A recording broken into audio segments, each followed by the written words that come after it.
Yeah, so a little bit about blood quantum. What's the deal? First of all, race is something that humans made up. It's really a human-created idea. There really is one race. It's the human race. Most of us have about 2% or less Neanderthal DNA, and the rest is sapien, and that's across the board and throughout regions. You know, there are differences in skin color and hair type, but the categorization of races really began with Darwin and was escalated with Nazi scientists and things like that. It was infused in native policies here in the United States. So you got to remember Darwin, we're looking at the mid to late 1800s, and most of this eugenics stuff is evolving. Early 1900s, when it's still widely believed and practiced. I think really it was implemented by the United States government as a temporary measure. They realized if you go over on the natives too hard and too fast, you have certain risks. One risk is that you'll have military conflict, people will fight back. Another risk is that a lot of people, even in the Christian faith traditions, were objecting to the inhumane treatment of natives. Your own citizenry won't support what you're doing. They worked on this like racial caste stuff, and this, I guess I shouldn't say it was only really out of Darwin. It was there before that with Virginia slave codes when they're saying only black people can be kept as slaves, because previously there were a lot of Irish people kept as slaves and things like that, and they realized that there were a lot of black and white folk in alliance with one another to overthrow the British aristocracy, and you could look at a number of rebellions. So they said, all right, we got to shut this down and pull those poor whites out of slavery into alliance with, wealthy aristocrats in the British Empire, and they did it with the Virginia slave codes, and that's really was carried on through the American system of chattel slavery. Most of the people who fought and died for the Confederacy never owned a slave. But they were given these kind of second-tier positions for overseers and things like that, and it kind of started generating this like racial alliance as opposed to economic. And that was the way to preserve the aristocracy, the American aristocracy. In any event, it was employed in the native space in part as a justification for taking all the land.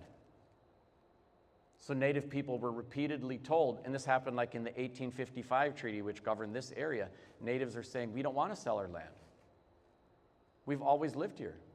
We don't want to fight you. We're not looking for a problem. We've never fought you. We do not hate you. But we don't want to move, and we don't want to sell our land. And Henry Rice said, well, you don't even own this land because you're native. You just have an Aboriginal occupancy of the land. It's already owned by your great white father. It was just claimed and asserted. And so race was part of the justification. Later on, when you get to the allotment period and things like that, then the blood quantum is employed to slowly work natives into full assimilation. Full bloods could not even sell land. Mixed bloods were like part white, so they were part competent. So those ones could sell land and things like that. There's literally legislation that said exactly that, the Burke Act 1906 and so forth. And there's more to say about like how maddening and weird it is. Because of the way the laws were structured, there was like a predatory practice. Timber tycoons, people just trying to get all the land out of native hands. A lot of native people never got their allotments because somebody would come in, like I talked to Joe Oganosh over at White Earth, and he's like, check this out. And he showed me a grocery receipt at the Roy Lake store for $24. And I said, looks like a grocery receipt. He said, that's my family's allotment. My dad went to go claim his allotment, and the grocer at Roy Lake said our family had charged up $24 worth of groceries, and he said he wanted the entire 160-acre allotment to pay off the grocery bill, and he got it. They never even saw their land. And there are a lot of stories like that. Because the law said full bloods should not be able to sell their land, but mixed bloods could, then they had to determine who's a mixed blood and who's a full blood. Oh, how'd they do that? So they brought in this gentleman, he was an administrator at the Smithsonian Institution called Alice Hrdlicka, and they brought in someone from the University of Minnesota, Dr. Albert Jenks. They came in and they did tests on everybody. They measured craniums, they measured the height of cheekbones, they did a scratch test, scratch the skin. If it turns a different color, clearly a mixed blood. And they went from over 5,000 defrauded natives claiming that they were full bloods and had been defrauded at White Earth to 126. And then they established blood quantum as the criteria for tribal enrollment there and elsewhere, that you had to prove at least 25% of your blood was native. And it was designed so that over time, natives would kind of breed themselves out of existence. That was the concept.